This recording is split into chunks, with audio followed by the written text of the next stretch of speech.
من علم فيه وتعلم من أكرمه فهو مكرم وجزاء الحسنى إحسان. طبتم يا أهل القرآن. أعوذ بالله من الشيطان الرجيم. بسم الله الرحمن الرحيم. لا يستوي أصحاب النار وأصحاب الجنة. أصحاب الجنة هم الفائزون. صدق الله العظيم. رب اشرح لي صدري ويسر لي أمري واحلل عقدة من لساني يفقهوا قولي. رب يسر ولا تعسر وتمم بالخير. آمین یا رب العالمین. سورۃ الحشر کی ایک آیت میں نے آپ کے سامنے تلاوت کی ہے. اس کا ترجمہ آپ سب جانتے ہیں کہ اللہ تعالیٰ ارشاد فرما رہے ہیں کہ لا یستوی اصحاب النار و اصحاب الجنت. اصحاب النار آگ والے، و اصحاب الجنت اور جنت والے. لا یستوی جب فعل پڑھیں گے تو انشاءاللہ تعالیٰ یہ بھی آپ کے سامنے آ جائے گا، برابر نہیں ہو سکتے.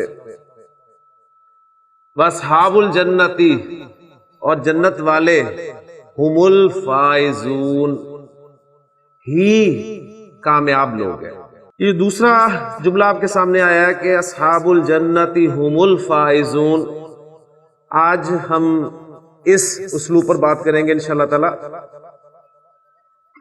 جملہ اسمیہ میں زور پیدا کرنے کے بہت سے طریقے ہیں. حصر پیدا کرنا جملہ اسمیہ میں، تخصیص پیدا کرنا.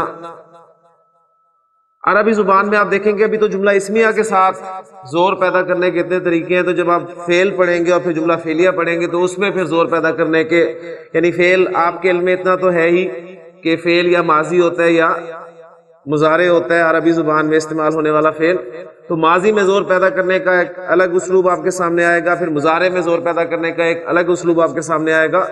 تو عربی زبان میں یہ جو زور پیدا کرنا جو مختلف انداز سے آپ کے سامنے آئے گا، اور اصل میں سمجھتا ہوں کہ خوبصورتی عربی زبان کی یہی ہے کہ ایک زور پیدا کرنا ہی جو ہے اس کے مختلف طریقے آپ کے سامنے آ رہے ہیں. آپ نے دیکھا کہ جملہ اسمیہ میں ہم نے زور پیدا کیا، خبر کو مقدم کر دیا، مبتدا کو مؤخر کر دیا، زور پیدا ہو گیا. پھر آپ نے زور پیدا کرنے کے لیے انا کا استعمال کیا یا لام کا استعمال کیا. مزید زور پیدا کرنے کے لیے ان دونوں کو استعمال کر دیا. پھر حصر کا مفہوم پیدا کیا آپ نے انا ما کے ذریعے سے، وہ بھی آپ کے سامنے اسلوب آ چکا ہے. تو آج ایک اور اسلوب آپ کے سامنے آ رہا ہے، اس پر ہم اب بات کرتے ہیں، اور انشاءاللہ تعالیٰ پھر یہ آیت اور اس جیسی قرآن مجید میں استعمال ہونے والی اور بھی آیات آپ کی سمجھ میں آئیں گی انشاءاللہ تعالیٰ. ایک سادہ جملہ آپ کے سامنے لکھ رہا ہوں کہ اللہ مبتدا کے طور پہ لا رہا ہوں میں اسم اللہ کو. تو مبتدا آپ کو پتہ ہے معرفہ ہوتا ہے اور حالت رفع میں ہوتا ہے. تو اسم اللہ مبتدا بن رہا ہے، اور اللہ کے بارے میں میں آپ کو خبر دے رہا ہوں کہ اللہ غفور، اللہ بہت بخشنے والا ہے. اچھا، اب یہاں پہ جو میں بہت کا ترجمہ کر رہا ہوں وہ کیوں کر رہا ہوں؟ اس لیے کہ اللہ کی بات ہو رہی ہے؟ نہیں، اصل میں یہ جو آپ لفظ دیکھ رہے ہیں غفور، اس وزن پر آنے والے ذرا الفاظ پر غور کریں. ایک غفور آپ کے سامنے آ گیا، ایک لفظ دیکھیں آپ صبور.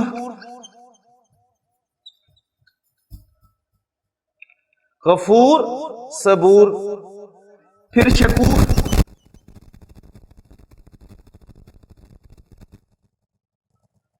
پھر اسی طرح کفور،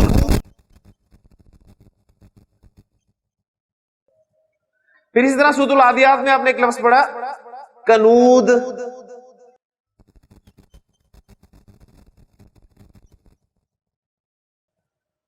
پھر ایک لفظ استعمال ہوا ہے قرآن مجید میں شیطان کے لیے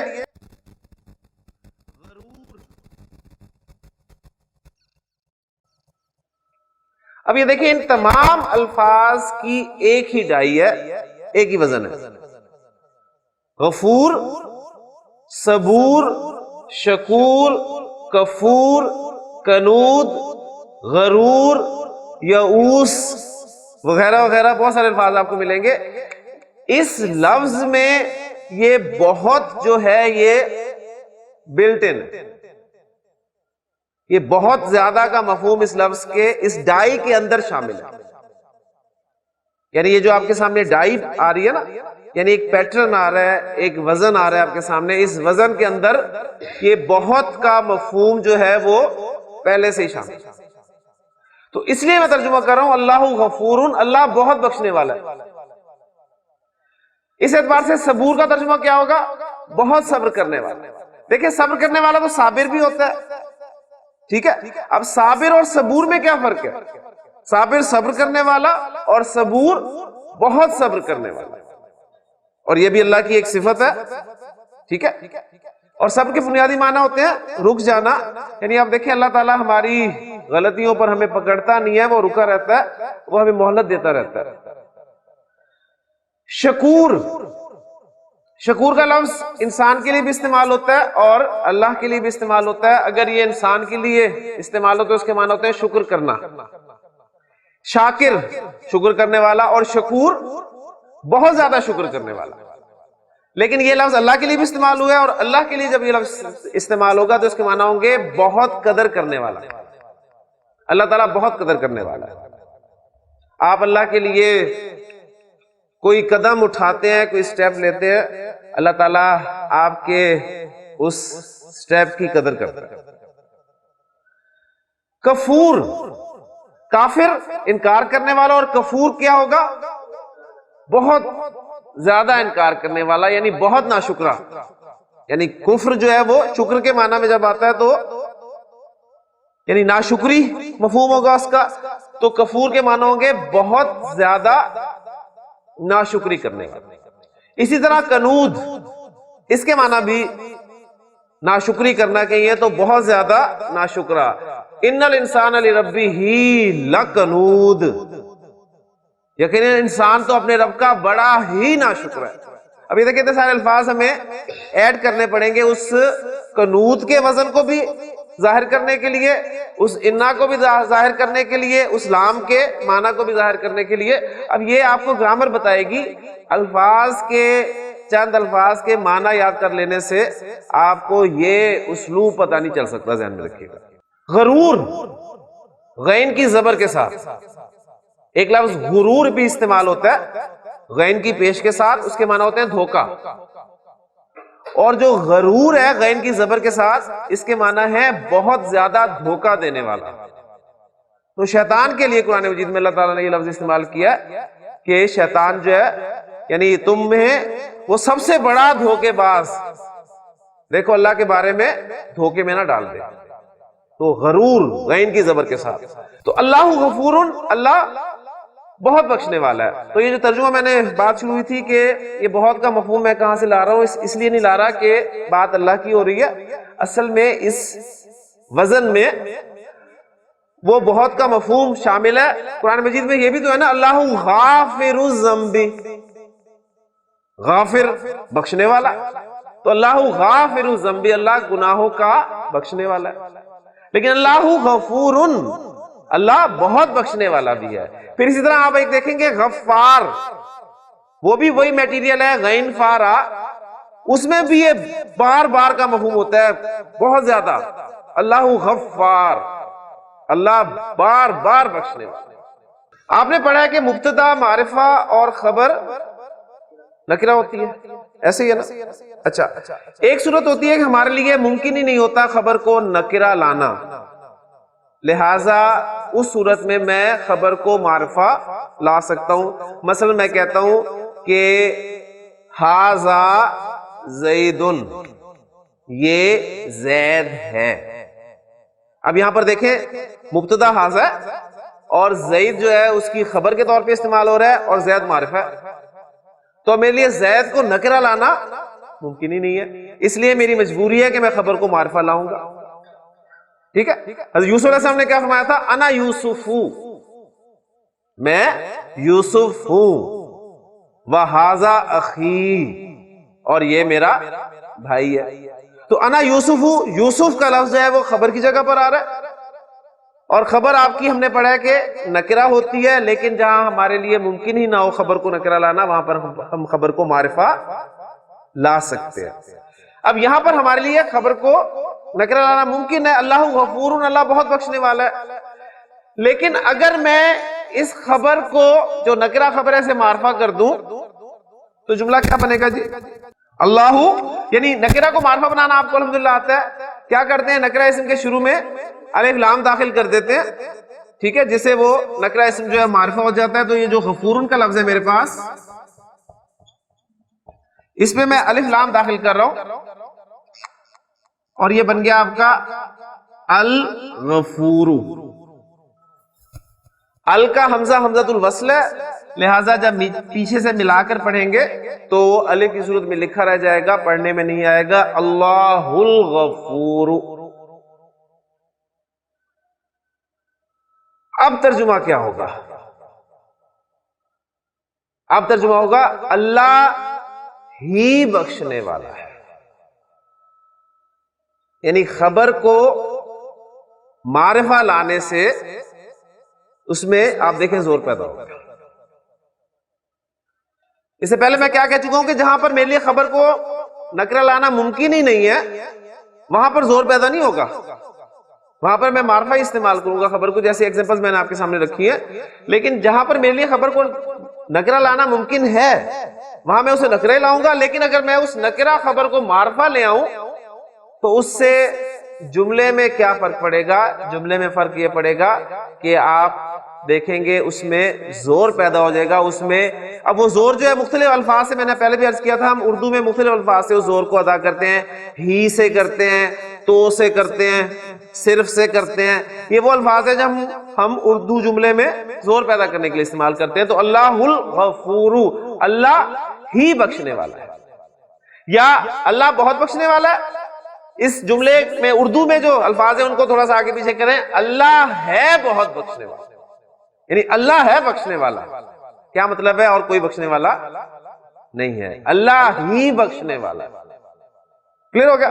تو خبر کو آپ نے معرفہ کر دیا تو جملے میں کیا ہوا؟ زور پیدا ہو گیا. کلیئر ہو گیا؟ اچھا اب دیکھیں، اب یہ مبتدا اور یہ خبر، کلیئر؟ اب ان دونوں میں، دونوں اجزاء میں مطابقت ہو گئی چاروں اعتبارات سے. یہ بھی معرفہ، یہ بھی معرفہ، ٹھیک ہے، یہ بھی مذکر، یہ بھی مذکر، یہ بھی واحد، یہ بھی واحد، یہ بھی رفع میں، یہ بھی رفع میں. تو دونوں اسماء جب چاروں اعتبارات سے موافق ہوں، ایک دوسرے کے مطابق ہوں، تو وہ کیا بنتا ہے؟ وہ اصل میں مرکب توصیفی بنتا ہے. ایسے ہی ہے نا، وہ مرکب توصیفی بنتا ہے. تو اب کہیں اس جملہ اسمیہ میں وہ مرکب توصیفی والا شک نہ پیدا ہو کہ کہیں یہ مرکب توصیفی تو نہیں. بات سمجھ میں آ رہی ہے؟ میں اس لیے ایک آپ کو بالکل کہانی میں نے شروع سے رکھی آپ کے سامنے تاکہ آپ کو بات بالکل کلیئر ہو اور آپ کا کوئی سوال، ٹیڑھا میڑھا سوال نہ آئے سامنے. اللہ الغفور آپ کو لگے گا یہ مرکب توصیفی ہے، لیکن یہ مرکب توصیفی نہیں ہے، بلکہ ہم نے کیا کیا ہے؟ وہ جو خبر تھی ہماری نکرہ، ہم نے اس کو معرفہ کر دیا زور پیدا کرنے کے لیے. کلیئر ہو گیا؟ لیکن چونکہ شک پیدا ہوا، یہ مرکب توصیفی بن گیا، اس شک کو دور کرنے کے لیے مبتدا اور خبر کے درمیان، مبتدا اور خبر کے درمیان اس جگہ پہ میں ایک حالت رفع والی ضمیر لے کر آؤں گا. کیا کروں گا؟ حالت رفع والی ضمیر لے کر آؤں گا. حالت رفع والے ضمائر کون کون سے ہیں وہ پھر تازہ کر لیں، بار بار باتیں آپ کے سامنے آئیں گی. وہ ہوا، ہما، ہم، ہیا، ہما، ہننا، انتا، انتما، انتم، انتی، انتما، انتنا، انا، نحنو. تو میں ان 14 ضمائر میں سے یعنی حالت رفع والے ضمائر میں سے ایک ضمیر لے کر آؤں گا، اور وہ ضمیر کون سی ہوگی؟ جو مبتدا کے مطابق ہوگی۔ مبتدا کے مطابق، مبتدا کیا ہے؟ واحد ہے، مذکر ہے، ٹھیک ہے؟ تو وہ ضمیر کون سی ہوگی؟ ہوا کی ضمیر ہوگی۔ لہٰذا میں ہوا کی ضمیر اس کے بیچ میں لاؤں گا، اور اب آپ کا جملہ بن جائے گا اللہ هو الغفور، اللہ هو الغفور۔ ترجمہ وہی ہوگا اللہ ہی بخشنے والا ہے۔ کلیئر ہو گیا؟ یعنی اگر میں یہ نہ بھی لاتا تو اللہ الغفور کا ترجمہ بھی وہی تھا، لیکن میں نے مرکب توصیفی سے اس کی مماثلت جو تھی پیدا ہو رہی تھی اسے بچانے کے لیے ایک حالت رفع والی ضمیر مبتدا کے مطابق رکھ دی، جس سے اب وہ جو مرکب توصیفی موصوف اور صفت والا پہلو آپ کے سامنے آ رہا تھا وہ آپ کو سمجھ میں آ گیا کہ نہیں یہ موصوف اور صفت نہیں بلکہ یہ مبتدا اور خبر ہی ہے۔ کلیئر ہو گیا؟ تو اللہ هو الغفور، اللہ ہی بخشنے والا ہے۔ اب اس ایسے جملے کا انالیسس کس طرح کریں گے؟ سمپل ہے، اللہ مبتدا، ہوا ضمیر، یہ جو ضمیر ہم نے بیچ میں لائی ہے نا اس وقت جو ہوا کی ضمیر ہے یہ گرامر کی اصطلاح میں کہلاتی ہے ضمیر فصل، ضمیر فصل، فصل فاصلہ یعنی فاصلہ دینے کے لیے ایک ضمیر لائے ہیں، یہ ضمیر فصل آتی ہے۔ تو اس کی ترکیب میں ایسے جملوں کی ترکیب آپ اس طرح کہہ کے آسانی سے گزر سکتے ہیں، اللہ مبتدا، ہوا ضمیر فصل، اور الغفور خبر، مبتدا اپنی خبر سے مل کر جملہ اسمیہ ہوا۔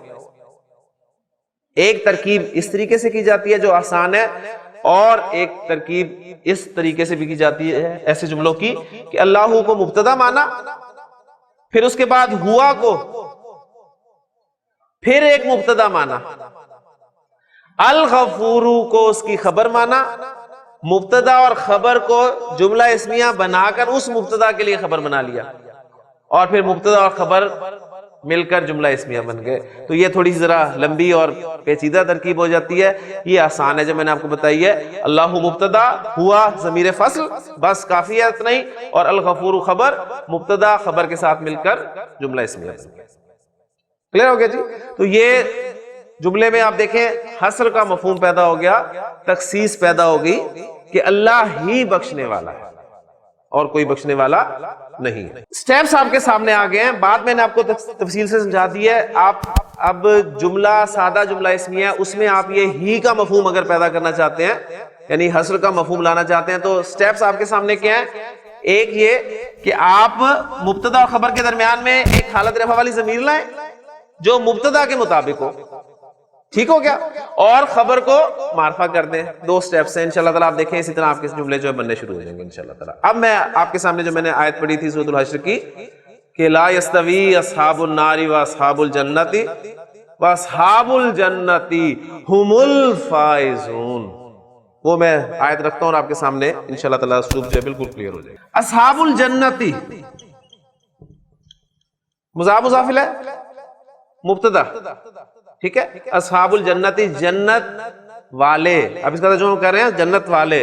اب اس میں مرکب اضافی کا وہ کاکے کی ڈھونڈنے کی کوشش نہیں کریں گے، جنت کے اصحاب لا سکتے ہیں لیکن عام اردو محاورے میں آپ کیا استعمال کریں گے؟ جنت والے۔ آپ کہنا چاہتے ہیں جنت والے کامیاب ہیں، اصحاب الجنت فائزون،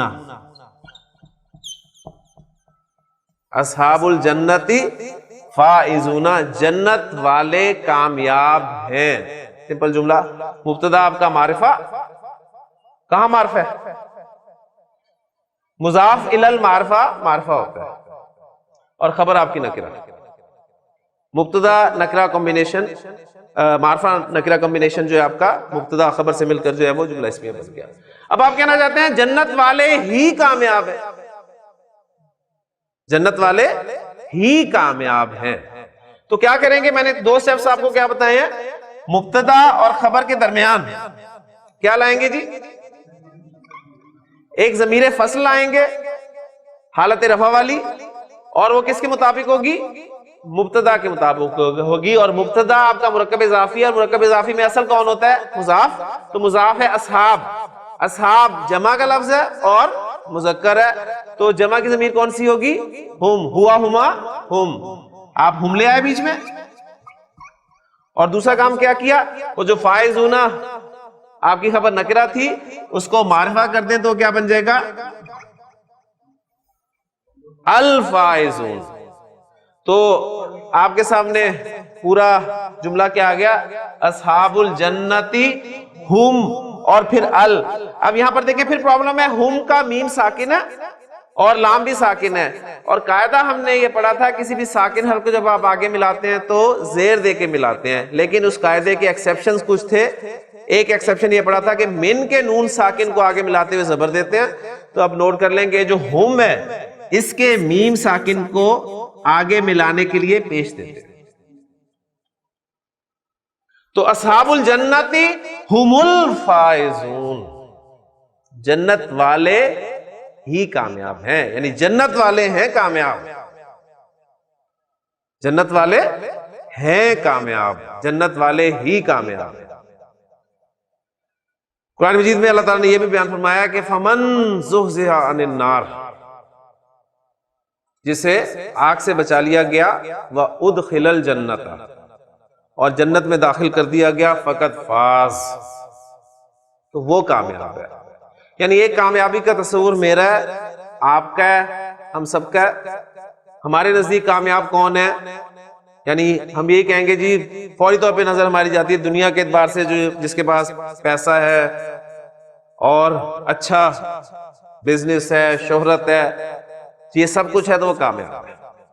ڈگری ہے بڑی سے بڑی.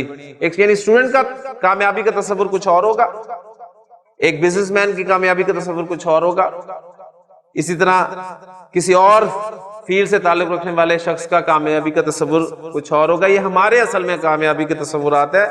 اللہ تعالیٰ کامیابی کسے قرار دیتا ہے؟ اللہ تعالیٰ تو کامیابی اسے کہتا ہے کہ فمن زحزح عن النار، جسے آگ سے بچا لیا گیا، وادخل الجنت، اور جنت میں داخل کر دیا گیا، فقد فاز، تو کامیاب وہ ہے، یعنی وہ کامیاب ہو گیا.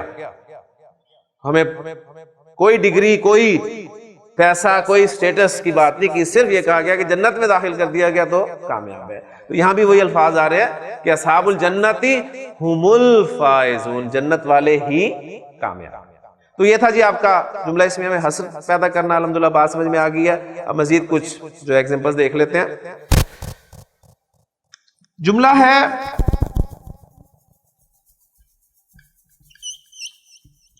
اولئک. اولئک آپ کا اس میں اشارہ ہے اور جمع کا ہے اور حالت رفع والا ہے، مبتدا بن سکتا ہے. تو اولئک میں مبتدا بنا رہا ہوں، اس کی خبر لا رہا ہوں، اولئک مفلحون، یہ فلاح پانے والے ہیں. اب اولئک کا ترجمہ تو وہ ہوتا ہے، لیکن میں ترجمہ کر رہا ہوں یہ فلاح پانے والے ہیں. تو فلاح کوئی معمولی چیز نہیں ہے، ذہن میں رکھیے گا. جسے فلاح مل گئی، کامیابی مل گئی، تو وہ عظیم کہلائے گا. تو اس لیے میں اولئک کا لفظ استعمال یہاں پر کر رہا ہوں. اولئک مفلحون، وہ فلاح پانے والے ہیں یا یہ فلاح پانے والے ہیں. اس جملے میں میں حصر کا مفہوم پیدا کرنا چاہتا ہوں، یعنی کہنا چاہتا ہوں کہ یہ ہی فلاح پانے والے ہیں یا یہ ہیں فلاح پانے والے. ٹھیک ہے، یعنی these are the successful. Clear ہو کیا؟ اس مفہوم کو میں کیسے لاؤں گا؟ مبتدا اور خبر کے درمیان ضمیر لاؤں گا. کون سی؟ ہم کی، اس لیے کہ وہ مبتدا کے مطابق ہے، اور ہم کی ضمیر کے بعد میں خبر کو معرفہ کر دوں گا اور ہم کے میم ساکن کو آگے ملانے کے لیے پیش دوں گا. تو یہ جملہ آپ کے سامنے بن جائے گا اولئک ہم المفلحون. تو اللہ تعالیٰ نے متقین کو جس طرح سورۃ البقرہ میں ڈیفائن کیا کہ متقین کون ہے، الذین یؤمنون بالغیب، ایک صفت ان کی ہے، وَيُقِيمُونَ الصَّلَاةَ دوسری صفت، وَمِمَّا رَزَقْنَاهُمْ يُنْفِقُونَ تیسری صفت، پھر وَالَّذِينَ يُؤْمِنُونَ بِمَا أُنزِلَ إِلَيْكَ وَمَا أُنزِلَ مِن قَبْلِكَ چوتھی صفت، وَبِالْآخِرَةِ هُمْ يُوقِنُونَ 5ویں صفت، ایسی صفات رکھنے والے متقی کہلائیں گے. ایک متقی کا تصور میرے اور آپ کے نزدیک بھی ہے. ایک گیٹ اپ ہمارے سامنے آ جاتا ہے جی فلاں شخص متقی ہے، لیکن اللہ تعالیٰ متقی کسے کہہ رہا ہے؟ جس میں یہ صفات ہوں گی. اور پھر ایسے ہی لوگوں کے بارے میں فرمایا اولئک علی ھدی من ربہم، یہ وہ لوگ ہیں جو اپنے رب کی طرف سے ہدایت پر ہیں. واولئک ھم المفلحون، اور یہ ہی کامیاب ہیں. یعنی یہ ہیں کامیاب لوگ. کامیاب لوگ دیکھنے انہیں دیکھو. کلیئر ہو گیا جی؟ اب اس میں جو ایگزامپلز آپ کے سامنے آئی ہیں، بات میں سمجھتا ہوں انشاءاللہ تعالیٰ کلیئر ہو گئی ہوگی. ایک دو ایگزامپلز آپ خود بنائیں. جی میں اگر آپ سے کہوں کہ قرآن حق ہے، اس کی عربی کیا ہوگی؟ قرآن حق ہے. القرآن حق. اب میں کہنا چاہتا ہوں قرآن ہی حق ہے.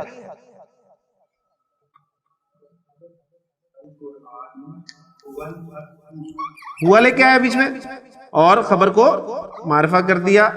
القرآن هو الحق، قرآن ہی حق ہے. یہاں تک بات الحمدللہ کلیئر ہے. اب دیکھیں اتنا زور اس جملے میں پیدا ہوا ہے، لیکن عرب جو کہتا ہے وہ کہتا ہے نہیں، اس سے بھی زیادہ اس میں زور پیدا ہو سکتا ہے. اللہ غفورن، پہلے اتنا زور تھا اللہ بہت بخشنے والا ہے. آپ نے کہنا جی اللہ هو الغفور، ہی کا مفہوم پیدا ہو گیا. اب دیکھیں اس جملے میں ہم مزید تاکید پیدا کر سکتے ہیں انا کے ذریعے سے. انا کے ذریعے سے بھی اس میں مزید تاکید پیدا کر سکتے ہیں. کیسے کریں گے؟ اب وہ ٹاپک میرا ختم ہو گیا. اب میں جو ہمارے سامنے اسلوب آیا اس میں مزید زور آپ کے سامنے رکھ رہا ہوں. انا لگا شروع میں، انا نے کیا کرنا ہے؟ نصب دے دینی ہے. ان اللہ هو الغفور. ٹرانسلیٹ میں کر ہی نہیں رہا، مزہ ہی نہیں آتا ٹرانسلیٹ کرنے کا. یعنی میں صرف آپ کو سمجھا رہا ہوں، آپ سمجھیں، اب آپ اس کو صرف محسوس کریں. ان اللہ هو الغفور، اور زور پیدا کرنا چاہتا ہے تو انا کے ساتھ لام استعمال کرتے ہیں. اب لام کہاں داخل ہوگا؟ یہاں پر داخل. ان اللہ لہو الغفور. آپ کی زبان جو ہے وہ ہاتھ کھڑے کر دے گی کہ میں ترجمہ نہیں کر سکتا. اسے آپ محسوس کر سکتے ہیں. ٹھیک ہے. ان اللہ لہو الغفور. الدارو، الدارو میں معرفہ اسم لا رہا ہوں اور حالت رفع میں لا رہا ہوں تو میں مبتدا کے طور پہ لا رہا ہوں. الدار مذکر ہے کہ مؤنث ہے؟ دار کے کیا معنی ہوتے ہیں؟ گھر. گھر کی دو عربی استعمال ہوتی ہیں، بیت اور دار. ٹھیک ہے. بیت جو ہے وہ مذکر استعمال ہوتا ہے اور دار جو ہے وہ مؤنث استعمال ہوتا ہے. الدار الاخرۃ، اس لیے آپ دیکھیں کہ الدار کو میں نے موصوف بنایا اور اس کے لیے جو میں صفت لایا ہوں الاخرۃ وہ مؤنث لایا ہوں. ٹھیک ہے. الدار الاخرۃ کا کیا ترجمہ ہوگا؟ آخری گھر. آخری گھر یعنی پچھلا گھر. یہ پورا مرکب توصیفی میں مبتدا کے طور پہ رکھ رہا ہوں. الدار الاخرۃ، آخری گھر یا اخروی گھر. زندگی کی عربی کیا ہوتی ہے؟ حیات، حیاتن. لیکن زندگی کے لیے حیاتن کے علاوہ ایک اور لفظ بھی استعمال ہوتا ہے، وہ ہے حیوانن.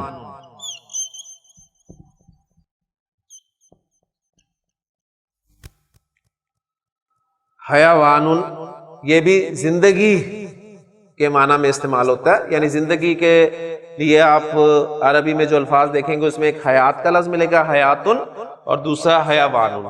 تو ترجمہ کیا ہوا اس کا جی؟ الدار الاخرۃ حیوانن، اخروی گھر زندگی ہے. اس جملے میں حصر کا مفہوم پیدا کرنا چاہتا ہوں. میں کہنا چاہتا ہوں اخروی گھر یا آخری گھر ہی اصل زندگی ہے. تو کیا کروں گا جی؟ مبتدا اور خبر کے درمیان میں ضمیر فصل لاؤں گا اور ضمیر فصل کس کے مطابق ہوگی؟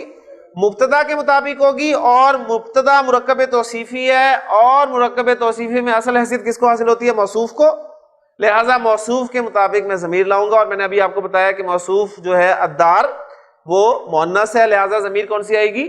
ہیا کی، ہوا، اور اس کے اپوزٹ جو ہے وہ ہیا.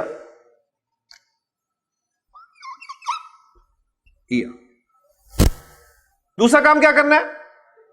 خبر کو معرفہ کر دینا ہے، الف لام داخل کر دینا ہے، اور یہ بن گیا الحیوان. تو الدار الاخرۃ ہی الحیوان، آخری گھر، یعنی اب اردو میں ہم آخرت کا گھر، اب آخرت کا گھر کریں گے تو آپ کہیں گے مرکب اضافی ہے، لیکن اردو محاورے میں آخرت کا گھر جو ہے وہ اردو محاورہ ہے، عربی میں آخرت کے گھر کے لیے مرکب توصیفی آپ استعمال کریں گے، ہر زبان کا اپنا محاورہ ہے. الدار الاخرۃ ہی الحیوان، آخرت کا گھر، اخروی گھر ہی اصل زندگی ہے. ہاں جی، اب اس میں مزید زور پیدا کرنا ہے، انا داخل کریں. انا کی وجہ سے کیا ہوگا؟ مبتدا نصب میں گیا، مبتدا یعنی موصوف نصب میں گیا تو صفت تو فالو کرتی ہے موصوف کو، وہ بھی اسے دیکھ کر حالت نصب میں چلی گئی. تو ان دار الاخرۃ ہی الحیوان، مزید زور پیدا کرنا چاہ رہے ہیں، لام داخل کریں گے.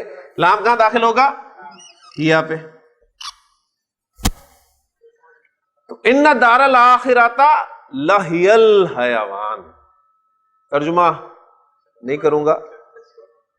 اب دیکھیں اللہ تعالیٰ آخرت انہی الفاظ کے ساتھ سمجھا رہے ہیں کہ وما هذه الحیات الدنیا الا لہو ولعب، یہ دنیاوی زندگی تو صرف کھیل اور تماشا ہے. وَإِنَّ الدَّارَ الْآخِرَةَ لَهِيَ الْحَيَوَانُ لَوْ كَانُوا يَعْلَمُونَ. اصل الفاظ جو ہیں وہ یہی ہیں کہ کاش یہ لوگ جان لیں جی. انشاءاللہ کل ہم جملہ اسمیہ کو منفی بنائیں گے، اور پھر انشاءاللہ تعالیٰ ایک دو ٹاپکس ہمارے اور ہیں جملہ اسمیہ کے، اس کے بعد ہمارا فعل شروع ہو جائے گا. سبحانک اللہم و بحمدک، اشہد ان لا الہ الا انت، استغفرک و اتوب الیک. من علم فيه وتعلم من أكرمه فهو مكرم وجزاء الحسنى إحسان. طبتم يا أهل القرآن.